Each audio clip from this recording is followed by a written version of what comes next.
We are witnessing absolute chaos unfolding at Flushing Meadows right now. The Alycia Parks controversy has ripped the lid off a dark truth that the tennis world has been desperately trying to hide. What is up, everyone? You have tuned back into the Court Chronicles. Strap yourselves in, folks, because the tale we have lined up for you today is nothing short of explosive. Make sure you smash that subscribe button this instant if you haven't already. We are pulling back the curtain on what might be the most stunning controversy to hit the modern game in years. You think the game is played on a level field? Think again. This narrative will make you second-guess every single thing you believed about integrity in the pro circuit. We aren't simply gathering here to complain about a few missed line calls or blind referees. Forget about honest mistakes or people just having a bad day at the office. We are staring down the barrel of a broken system, potential prejudice, and the total collapse of honor at one of the globe's most elite sporting stages.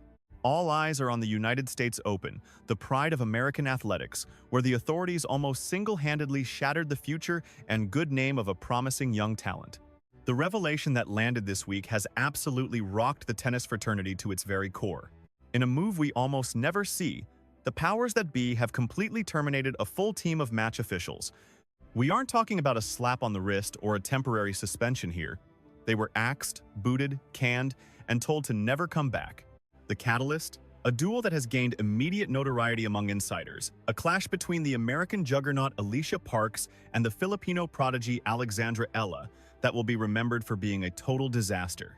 Now, before we dive into the swamp of dirty details regarding this catastrophe, allow me to sketch out the scene for you. You need to grasp exactly who Alycia Parks is, because knowing her path turns this saga from a simple error into a heartbreaking tragedy with a defiant comeback. Parks isn't someone who fits into your standard cookie-cutter mold of a tour player. Towering at 5'11", this Chicago-born athlete unleashes a volatile brand of tennis, fusing pure athletic ability with bone-crushing strength. She launches serves at velocities that would send shivers down the spines of even the highest-ranked legends. Every shot is struck flat and fierce, screaming a message that she isn't interested in making friends only taking trophies. Since turning pro in 2020, she has loudly announced her arrival on the WTA circuit. When she finds her rhythm, she is exactly the type of competitor who can blast opponents right off the hardcourt. Retired pros who have witnessed her in action speak about her ceiling with absolute awe, whispering that we are looking at a future Grand Slam title holder. This is a talent destined to crack the elite top 10 of the global leaderboards. Yet, this game is unforgiving, particularly for young stars from the States carrying the crushing weight of expectation to succeed icons like Serena and Venus. Any girl from the US who grabs a handle is instantly measured against that legendary dynasty, and that standard can absolutely suffocate you. Alycia has displayed moments of pure genius on the court, securing victories. She has snagged hardware on the lower circuits and made impressive runs deep into the main tour draws. However, like any rookie, she has battled erratic form, physical setbacks, and the psychological grind of the road, leading us right to that destined collision with Alexandra Eala. Staring her down across the net was a rival with a totally distinct background, yet a storyline just as captivating. Alexandra Eala, the southpaw sensation from the Philippines, entered the arena riding a massive wave of hype and institutional support. Eala is not merely another hopeful, she is a polished product of the Rafael Nadal Academy in Spain, arguably the most elite finishing school for racket sports on the planet. She carries the hopes of a gigantic following back home in the Philippines, a nation that is totally obsessed with the sport and starving for a major champion to claim as their national hero. Her mechanics are a masterclass in clay court strategy perfectly retooled for the faster hard surfaces. She brings wicked topspin, fluid footwork, intelligent placement, and a left-handed delivery that opens up awkward geometries most opponents hate facing. The press adored her, the fans worshipped her, and as it turns out, the people in the chair seem to have a soft spot for her as well. Approaching this showdown in New York, the script felt like it was already drafted. Eala was the chosen winner. She was the fairy tale the organizers wanted to broadcast. She symbolized global reach, a heartwarming chronicle of a Southeast Asian underdog shaking up the American scene. The Philippines offers a colossal audience. We are talking millions of eyeballs, merchandise revenue, and ticket stubs sold if she kept that winning streak alive. If you look at it strictly through a corporate lens, pushing Eala through to the next round was a no-brainer. However, athletics shouldn't be dictated by profit margins or storylines. They are meant to be a test of skill. It is supposed to be impartial. Yet, from the very first serve, the vibe was undeniably suspicious. For those of us addicted to the sport, who have consumed thousands of hours of gameplay, you develop a radar for when the fix is in. The tension hanging over the court felt bizarre and heavy. The umpires appeared locked onto Parks with an intensity that didn't feel like standard observation. It felt like a witch hunt. And then, the whistles started blowing. It began as a whisper, just a flicker of something off-kilter, a sketchy line call here, a razor-thin judgment there. Yet, as the sets wore on, the bias stopped hiding in the shadows and stepped boldly into the light. Alycia Parks was practically kissing the white tape with her returns, shots so precise they kicked up visible clouds of chalk. Any neutral spectator would have ruled them in without a second thought. Yet, the official verdict was consistently out, and the review process felt suspiciously rushed. Before the replay could even load, the umpire's dismissal was written all over their face, as if the challenge itself was an insult. Then things took a turn from bad to absolute nightmare fuel. The true horror story here, the piece that has tennis loyalists foaming at the mouth, concerns what the final report labeled disallowed shots. We aren't discussing near misses, we are talking about undeniable winners that were stripped away for reasons defying all logic. Imagine serving an ace that clips the line, only to hear foot fault when the replay explicitly shows your sneaker planted safely behind the baseline. Picture smashing a winner only to have it wiped from existence because of some ghostly hindrance that not a single soul in the arena witnessed, save for the person in the high chair. Put yourself in Parks' shoes. You have traded your youth, your friendships, and your education for this one dream. You are standing on the blue clay of the US Open, one of the 4 prestigious Grand Slams on the planet. Thousands of eyes are bearing down on you from the stands, with millions more glued to screens across the globe. You unleash a thunderbolt, a down-the-line forehand so ferocious your opponent doesn't even twitch. The stadium erupts at the raw display of power, your fist pumps in the air, adrenaline surging through your veins like fire. Then the hammer drops a cold voice from above declaring the point void. A phantom infraction. You stare up at the umpire, slack-jawed, then across the net at an opponent who looks equally baffled. You glance at your box, watching your team tear their hair out. But the reality sinks in, you are powerless. On the court, the chair umpire reigns supreme, an untouchable deity whose gavel strikes final. Sure, Hawkeye can fix a bad line call, but subjective rulings like hindrances or foot faults, those live and die by the umpire's whim, leaving Parks with only one option: survive. So she dug deep, firing off winners and aces with desperate fury, yet the script remained unchanged. Every time she clawed her way back, a mysterious whistle or bizarre violation would cut her legs out from under her. Conversely, on the opposite side of the net, Eala was playing a completely different game, free from the microscope. Let's pause to be crystal clear. This is not an indictment of Eala. She is a gifted athlete who stepped onto that court with one goal to compete, and she has zero authority over the officiating crew. She cannot dictate the calls, and if the powers that be decided to pave her road with gold, she isn't to blame for walking on it. She simply played the ball as it came. The villain in this narrative wears a uniform, not a tennis skirt. However, the blatant double standard became the only topic anyone could discuss. The internet caught fire instantly, with notoriously neutral analysts losing their cool on Twitter over the absurdity unfolding live. Legends of the game were burning up group chats, asking if their eyes were deceiving them or if the fix was actually in. Even the broadcast team, usually terrified of rocking the boat, began dropping heavy hints like, "Well, that is a highly unusual decision." Their requests for replays became constant, their tone shifting from polite confusion to open skepticism. Then there was the silence regarding the infractions on Eala's side, adding insult to injury. The post-match investigation, the one that got people fired, confirmed multiple moments where Eala broke the rules and the umpire turned a blind eye. We are talking about the shot clock hitting 0 between points while the officials pretended not to notice. There were disruptions during Parks' serve that should have been penalized, but were conveniently overlooked. Illegal coaching signals from the stands were seemingly more obvious than a neon sign, yet went unpunished. In any standard match, these are automatic calls, but on this day, the rulebook seemed to apply to only one person. It felt as though the officials had pre-written the screenplay, and Alycia Parks was never cast as the winner. When the final point was played and Eala moved on, the atmosphere was completely devoid of celebration. Everyone felt it, the fans, the experts, the entire tennis community knew the integrity of the game had been breached. Even the casual observers, who couldn't tell a deuce from an advantage, could sense the tilted playing field. That is when the inquiry started, because the saving grace of modern sports is that the cameras never blink. From every vantage point, catching every heartbeat, The digital eye known as Hawkeye devours thousands of metrics every single second. Dozens of high-definition lenses patrol the asphalt. There are no shadows to hide in during this era of viral clips and immediate playback. Armchair detectives and freelance statisticians stepped up to perform the forensic audit the governing body neglected. Slow-motion dissections of every controversial decision began flooding feeds across YouTube and Twitter. Data models highlighted a glaring gap in penalty enforcement between the competitors. The proof was undeniable and absolutely ruinous. Initially, the tournament brass attempted to hunker down and let the controversy blow over. An internal probe, run by the very machinery that hired the crew, predictably cleared them of any misconduct. Is that not absolutely wild?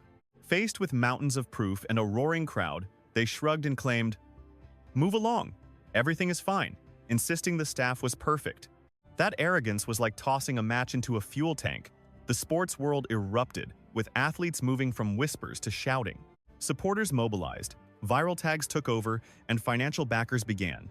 Sweating bullets over ties to what looked like a fixed game, the heat became too intense to withstand. That is the moment the true power brokers intervened.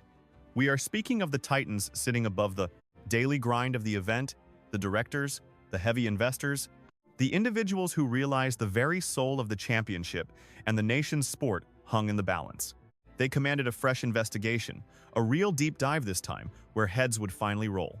The findings from that inquiry triggered the explosive declaration we just received. With a bluntness rarely seen in corporate sports, the organization validated the open secret. The refereeing during that showdown was more than imperfect.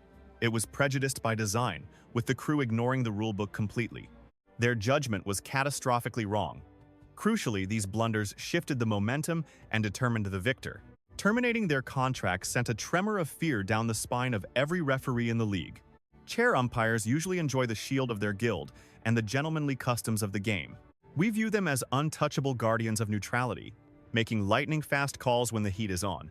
When they stumble and human error is inevitable, the punishment is typically handled behind closed doors. Perhaps a temporary banishment from the prestigious majors. Maybe a demotion to the outer courts, but an immediate termination with a press release detailing the sins? That is practically unheard of. The signal is broadcasting loud and clear that the era of umpire immunity has ended. Betray the badge, and you will pay the price.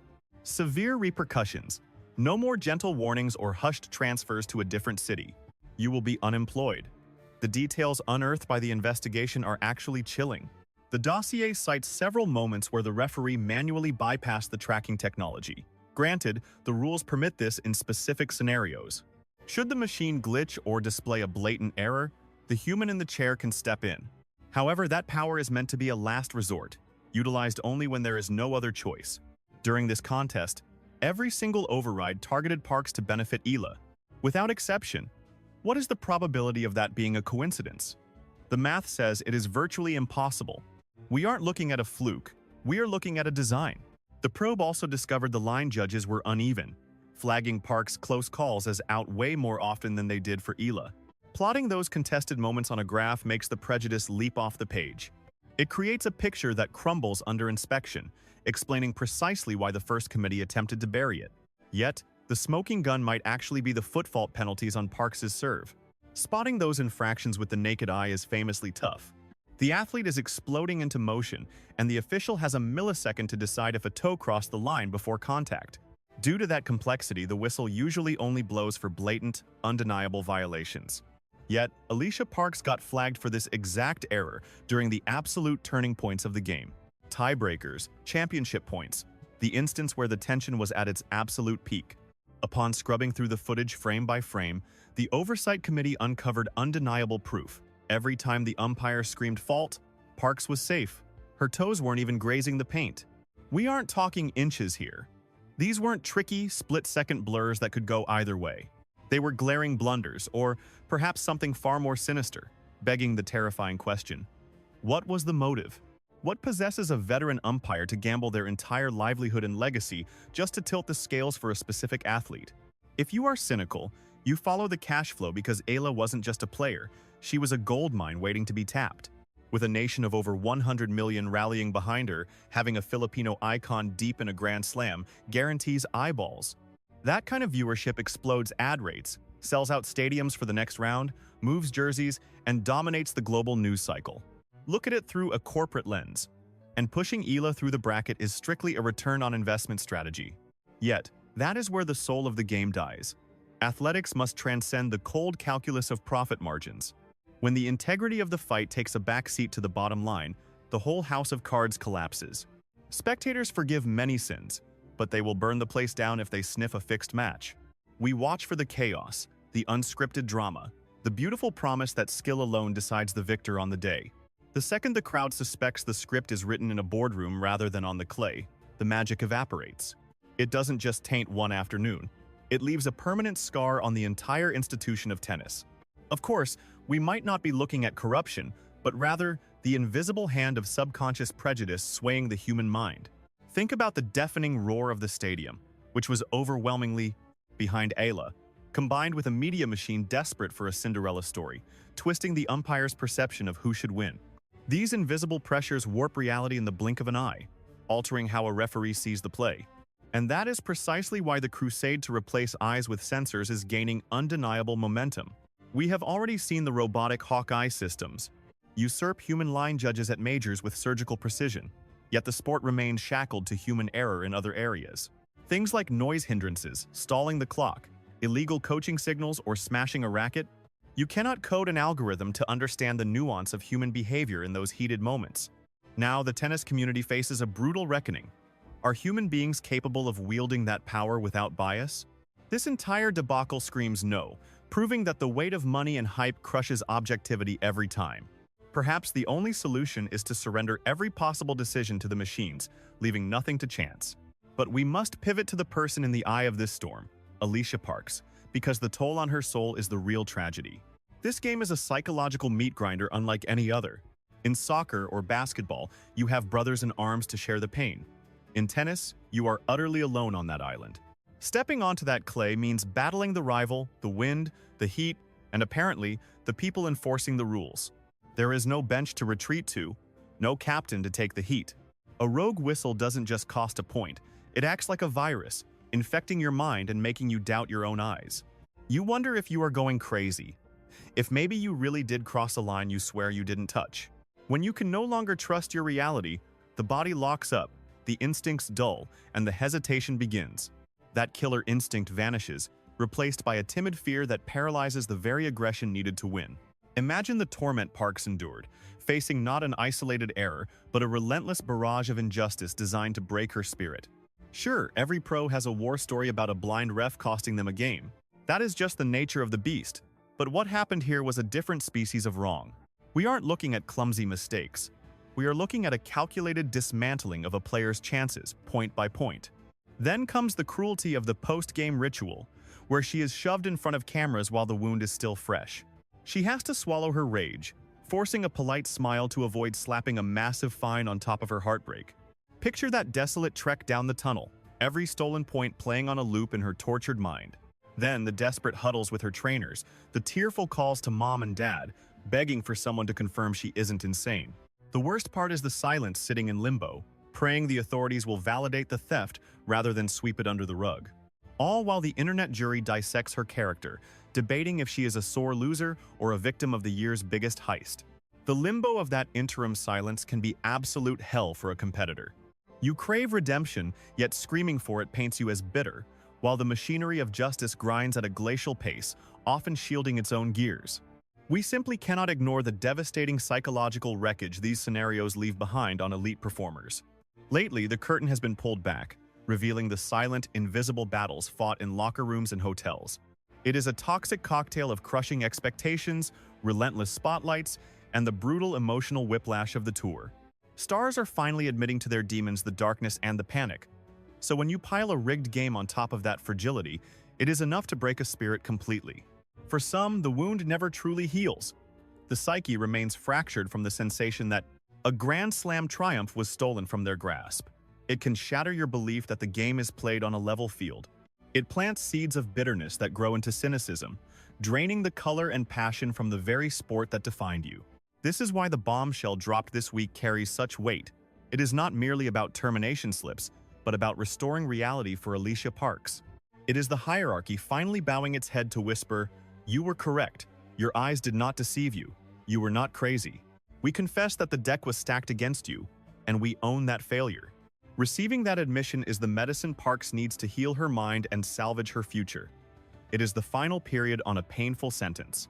She can finally march ahead, unshackled from the heavy chains of that grievance, looking back at the tape with a new perspective. My defeat was not a lack of skill. I fell because I was battling the house, not just the player across the net. Watching the tennis world react to this verdict has been nothing short of riveting. The applause for the axing of those officials is unanimous, proving just how blatant and unforgivable the officiating sins really were. Even the pundits who usually worship the rulebook and defend the badges have conceded that this time, lines were crossed. From current icons to legends of the past, voices are rising from every corner of the court. While some are unearthing their own buried memories of rigged calls, others are applauding the tournament organizers for finally showing some backbone. The verdict is clear.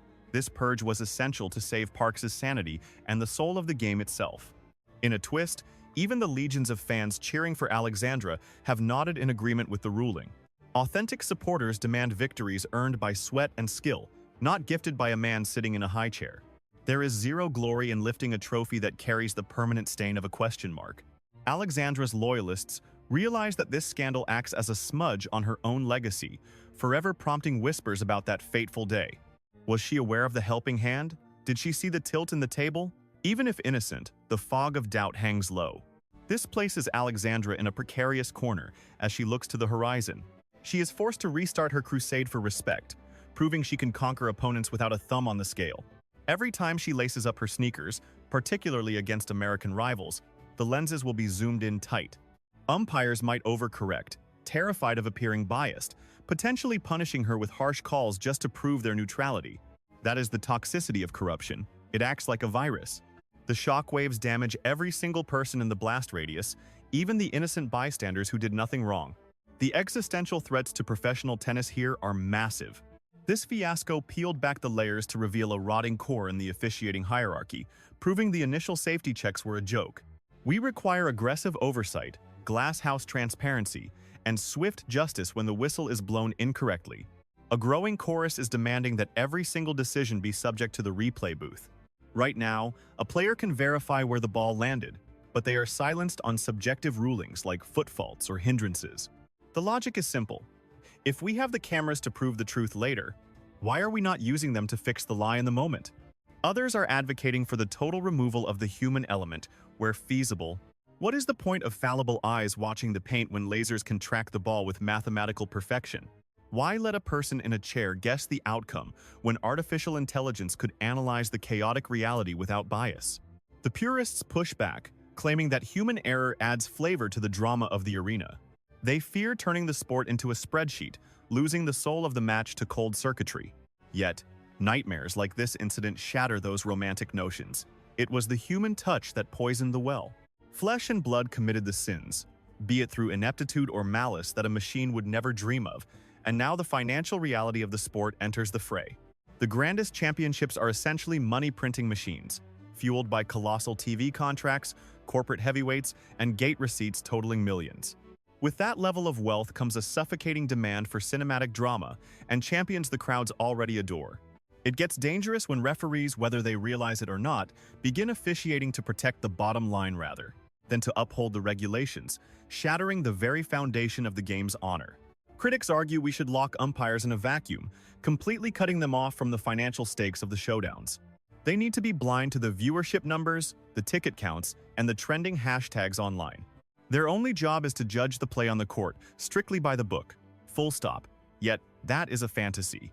Umpires are flesh and blood. They consume media, feel the stadium's energy, and recognize the stars. You cannot hermetically seal them off. That reality creates a desperate need for a rigid structure of responsibility. If an umpire knows every call is under a microscope and one slip-up means their career is over, they tend to stay sharp and honest. Terminating this crew broadcasted that warning with absolute, crystal clarity. We also have to scrutinize the pipeline. How are these judges vetted? And what drills do they endure before taking the chair? Who is grading their track record? And are they being inoculated against their own subconscious prejudices? Do they undergo psychological screening to prove they won't crack under the crushing weight of a championship finale? The tennis hierarchy must confront these inquiries head-on. Now, consider the historic benchmark this establishes. Throughout the annals of the Grand Slams, axing a referee in the middle of the event is practically unheard of. By doing so, the US Open confessed that the integrity of the contest was shattered, and the arbiters betrayed their oath of neutrality.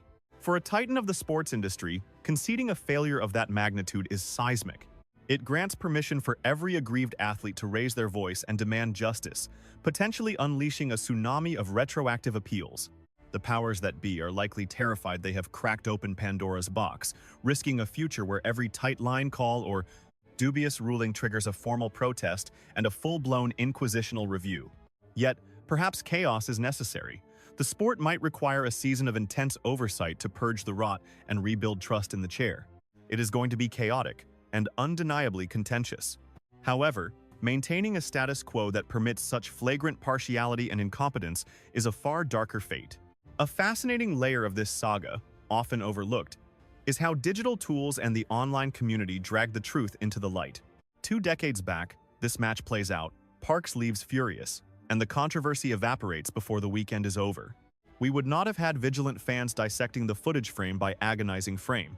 The viral megaphone of the internet would not have existed to sustain the outrage and force the administration to act. In our hyper-connected era, there are no shadows left to hide in. Every single decision is replayable. Every blunder is permanently archived. The collective intelligence of the masses, armed with video proof and statistics, forms an unstoppable watchdog against corruption. Even if the US Open wanted to bury this, the avalanche of evidence was too massive and spread too far to contain. Ultimately, this evolution acts as a shield for the sanctity of competition. You cannot keep the faith of the fans without absolute openness and consequence. When institutions realize the cover-up is impossible, they tend to fix the leak before the dam bursts. As the dust settles, expect more skeletons to tumble out of the closet. Reporters will likely expose the hiring process, leak the crew's private chatter, and reveal the red flags everyone chose to ignore. The entire narrative is far from finished. As for Alycia Parks, her trajectory has been irrevocably altered. Her name is now burned into the collective mind of the tennis world, achieving a fame she might never have reached so quickly. That spotlight brings lucrative deals, a legion of defenders, and a burning fire to dominate the game. Surviving a nightmare often fuels the greatest triumphs. Historians will be dissecting this incident for decades. Business schools will use this as the definitive textbook example of how to manage a crisis of authority. Philosophy professors will debate the ethics of it, and it will be cited whenever technology and sport collide.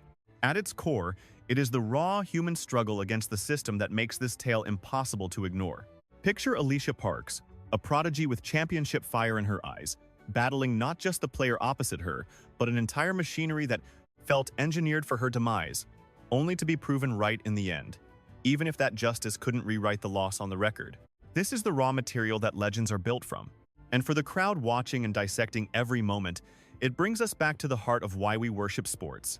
It is never about the paycheck or the glamour or the hype. It is for the sanctity of the duel, for the ideal that hustle and brilliance earn the prize, for the conviction that integrity is everything and that validation, however delayed, is a hill worth dying on. I feel positive. I think, on the whole, it was a strong match. I'd say I held my own out there, though it's a mix of emotions. I kept coaching myself to get back in it. Then I slipped. So, clearly, this court is the enemy. Just kidding, obviously. No, honestly, this place is gorgeous. The setup is incredible. The court is great. The food is amazing. The hospitality is warm. So,